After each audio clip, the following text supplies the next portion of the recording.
sick tricks, alley-oops, and fakies. All part of the LG World Cup snowboarding competition, the final stop on the Canadian National Snowboarding Team's road to gold. And EyesOn Calgary was there.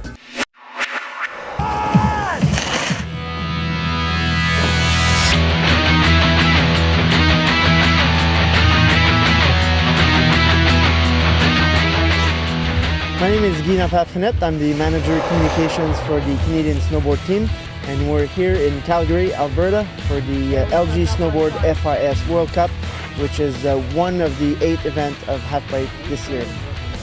From Canada's Olympic team today, we have 5 riders. We're just missing 1. In the women's department, we have all 3 of our girls. We got Palmer Taylor, we have Mercedes Nicole, and we have Sarah Conrad, all 3 who qualified for the games. And on the men's side, we have Justin Lamoureux of Squamish, BC, and Jeff Batchelor, one of Canada's medal hopes for 2010. They're competing here, and Brad Martin is up in Michigan for a training camp. So we're really excited to be here competing in Canada on our home soil during this World Cup. Justin Lamoureux is an outstanding rider. He's a very technical rider, very precise. He's a mechanical engineer coming out of Western Ontario.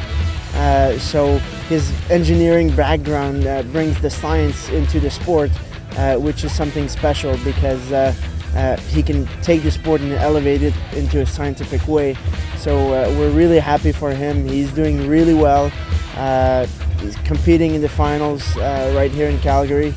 He qualified first after his qualifiers yesterday, so he's doing really well. He's just a guy that wants to go and ride and do his things and have fun while doing it. I just try and do like the hardest things I can, like in every run, and it ends up a lot of it's being switch. So I just have a tendency to ride switch a bunch, and they all call me Tep.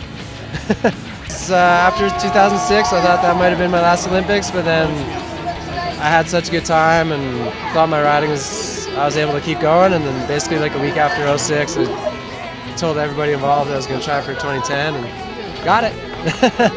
It's been good. It's been kind of going to plan. I got a 4th last week in Stoneham and then 2nd here, so like aiming to peak obviously in a couple weeks, and my confidence is there. My tricks are pretty much there where I want them to be, so can't wait.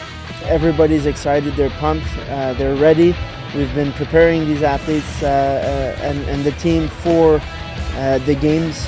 We've put a lot of efforts, a lot of energy, a lot of money for them to be prepared for these games. And everybody's peaking right now at the right time, so we're hoping that that peak will stay until post games. You know, we had a good crowd out. Everyone's yelling and screaming. It's what you want. Stoneham was going off. It was awesome. Good to see. We saw the reception the Italians got, and it was off the hook. And I'm expecting way more out of the Canadian home crowd, so it should be amazing. It's certainly my first Olympics. It's something I've been gunning for about 7 years now. So to see that dream come to blooming this year is simply amazing. When you walk in that stadium, right? Just the vibe, the feeling, and the crowd and the emotions is going to be absolutely tremendous. Something that I will never forget the rest of my life. It's so excited. Just years of hard work and basically like dream come true, chance in a lifetime to compete in my backyard. Justin.